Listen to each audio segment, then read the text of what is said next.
किसी को नहीं बनाया दास, किसी का किया नहीं उपहास, किसी का छीना नहीं निवास, किसी को दिया नहीं त्रास। वही हम है भारत संतान, वही हम है भारत संतान। तुर्की में नहीं है, लीबिया में नहीं है, इजिप्ट में नहीं है, सूडान में नहीं है, लेबनान में नहीं है, सीरिया में नहीं है, जॉर्डन में नहीं है, तुनिसिया में नहीं है, इराक में नहीं है। आज एक ऐसा दिन है जो मैं कहूंगा कि अजीब दास्तां है।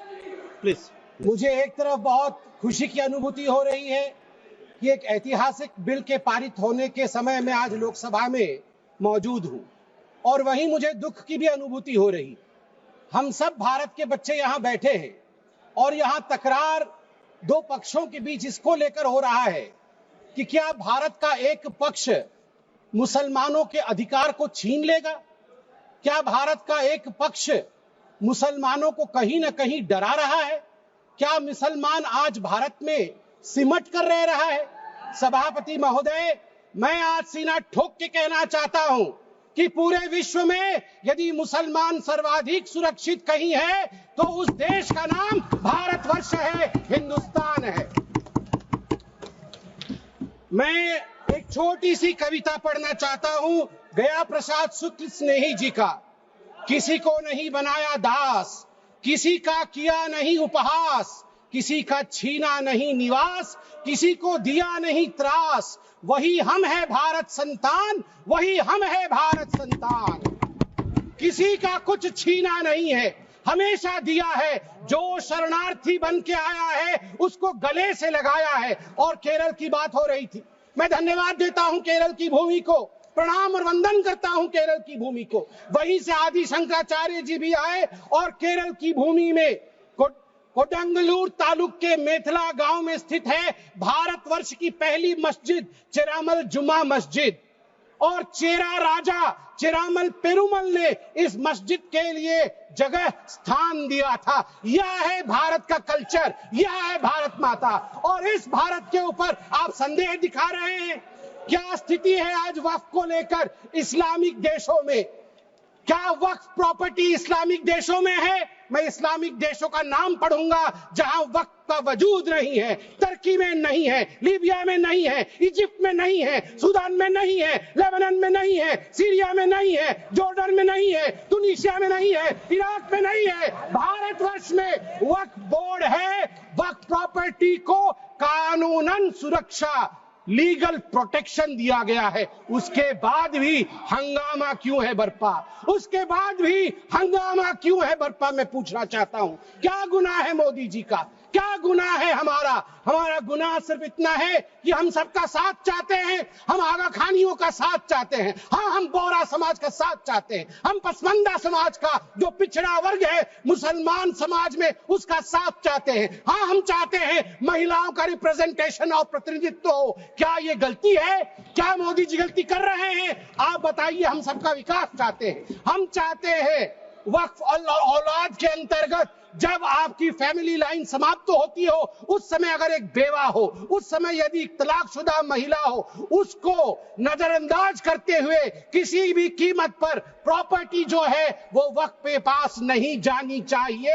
ये अगर मोदी जी सुरक्षित महिला को सुरक्षा दे रहे हैं, सुनिश्चित कर रहे हैं, तो किसी को क्या दिक्कत हो रही है? मैं यहां कहना चाहता हूं, जहां तक दान, क्योंकि वक्फ का मतलब दान होता है और हर धर्म में, मेरी बहन अभी सिख धर्म के विषय में बता रही थी, मंत्री जी भी सिख धर्म के विषय में बता रहे थे, सेवा और दान, इसके आधार पर सिख धर्म आज देश का विदेश में जाना जाता है।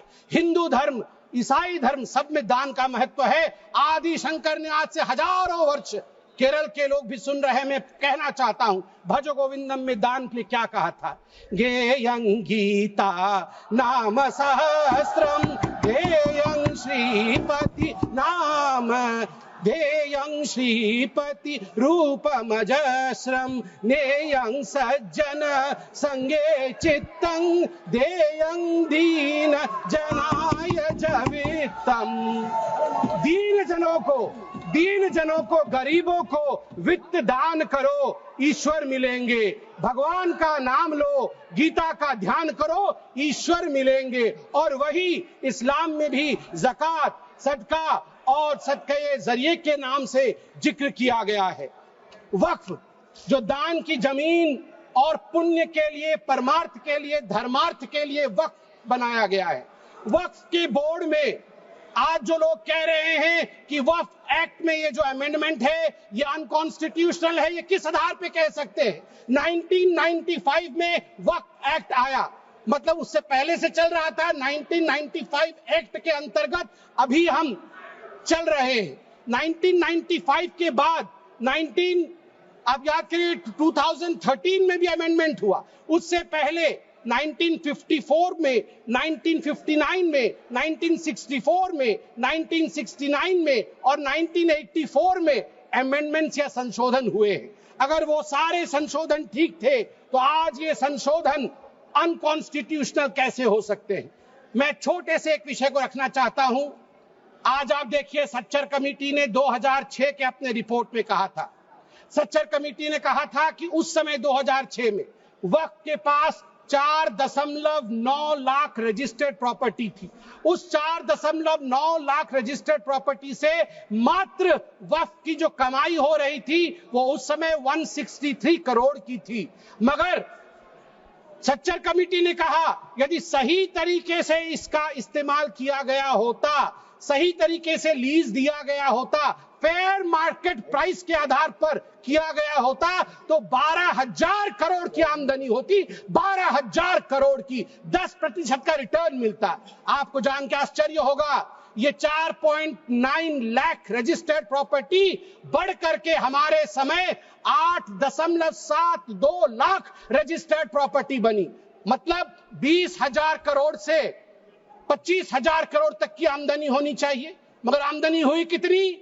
2019 से 2021 के बीच में 166 करोड़ और 2025 में आपको जान के आश्चर्य होगा, अभी माननीय गृह मंत्री जी ने बताया लीज रिकॉर्ड 0 और आमदनी 9.92 करोड़ रुपए मात्र। उस समय 2006 में 162 करोड़ और जब ये डिबेट हो रहा है तो 9.92 करोड़। प्रॉपर्टी डबल हो गई मगर पैसे घट गए। कहां गए वो पैसे, किसके जेब में गए वो पैसे? यदि ये पारदर्शिता। वैसे सभापति महोदय, मुझे एक बात में संशय है, मुझे लगता है उत्तर प्रतिपक्ष वाले ही दे पाएंगे।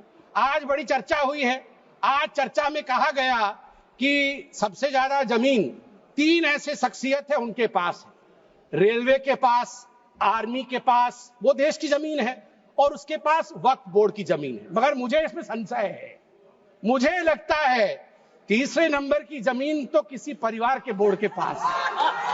अगर सही से देखा जाए, आप ध्यान से देखिए, एक परिवार का बोर्ड है, अरे है एक परिवार का बोर्ड, उसके पास हो सकता है इससे अधिक जमीन निकले।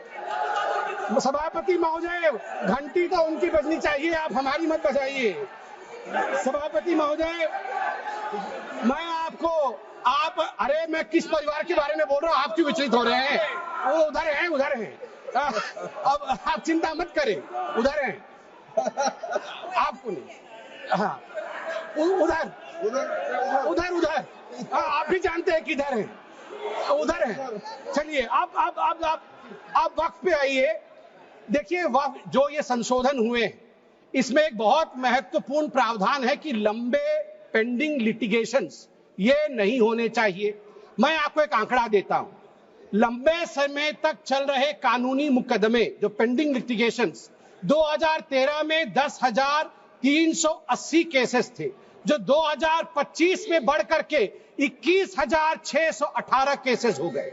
अनाधिकृत घुसपैठ, एनक्रोचमेंट, ये सुनिएगा सभापति महोदय और सभी सदस्यों को कहूंगा, वंशी पोर्टल में टोटल एनक्रोचमेंट के केस 58,890 है। इसमें से लगभग 31,999 पेंडिंग एनक्रोचमेंट है, जिसमें 9,000 मुस्लिम पार्टीज है, अर्थात मुसलमानों के जमीन पर भी अधिग्रहण का काम वक्फ बोर्ड ने किया है। इसलिए जो ये बिल के बारे में आज हम चर्चा कर रहे हैं, मुसलमान भी पीड़ित है, इसलिए बिल से संरक्षण मुसलमान को भी मिलेगा और पूरे हिंदुस्तान के सभी कौम को मिलेगा। मैं अंत में इतना ही कहना चाहता हूं कि सेक्शन 40 को लेकर आज जो कहा गया, मैं बस 30 सेकंड में समाप्त करूंगा। सेक्शन 40 को लेकर आज यहां बहुत चर्चा हुई। ये जो तर्कहीन शक्ति, इरैशनल पावर दिया गया था वक्फ बोर्ड को, खुद ही इंक्वायरी करते थे और खुद ही जमीन को वक्फ में डिक्लेयर करते थे। आज देश में 515 ऐसी प्रॉपर्टी है, उसी का शहर, वही मुद्दई, वही मुंसिफ, हमें यकीन था हमारा कसूर निकलेगा। उसी का शहर, मतलब एरिया खुद ढूंढ लेंगे, वही मुद्दई, वही जाके इंक्वायरी कर लेंगे, वही मुंसिफ, वही जजमेंट भी दे देंगे।